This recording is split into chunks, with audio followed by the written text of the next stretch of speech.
This week on Fox News Sunday, Bill Clinton gave Chris Wallace a firm spanking. The ground rules were simple. 15 minutes for our sit-down, split evenly between the global initiative and anything else we wanted to ask. And that said, 4 minutes into the interview, Wallace launches into this. When we announced that you were going to be on Fox News Sunday, I got a lot of email from viewers, and I got to say, I was surprised. Most of them wanted me to ask you this question.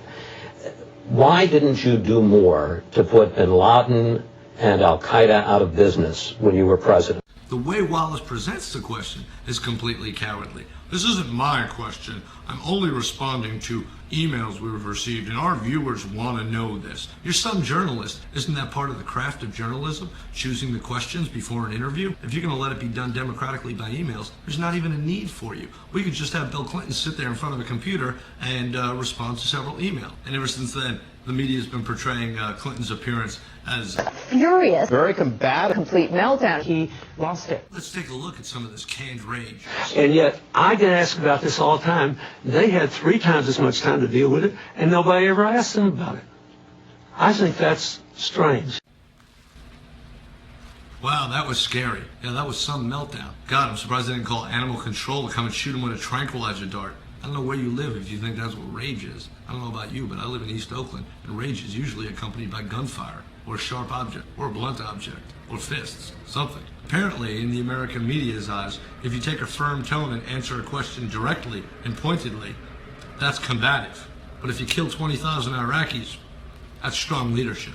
On several occasions, he tries to switch the subject back to the Clinton Global Initiative. Clear in his Would you like testimony. to talk about the Clinton Global Initiative? No, I want to face this now. He starts backpedaling, trying to get out of it. Can I ask you about the Clinton Global Initiative? You can. Then Clinton grabs Wallace by the balls, small as they may be, and he won't let go. You brought this up, so you get an answer. He just rails against Wallace. And Wallace is just sent into this spin of sort of spastic utterances. I understand. Bet he wish he could have gone to a commercial. I can't say for sure, but after that whooping, I bet Chris Wallace spent the rest of Sunday evening rubbing a lidocaine on his ass. I got to admit, after listening to President Bush for 6 years, My state of the union, or state. it was refreshing to see a statesman who was intelligent and well-spoken and commanded your presence. It would be like after watching Don Knotts address the nation for 6 years, somebody showed you a clip of Winston Churchill. You'd be like, thank God there's still some sanity in the world. I just want to make sure I got this straight. Now we're blaming why we haven't apprehended Osama bin Laden on Bill Clinton, who hasn't been president for 6 years. Maybe next Sunday, Chris Wallace will have a seance and ask the ghost of Eisenhower why he didn't do more about climate change.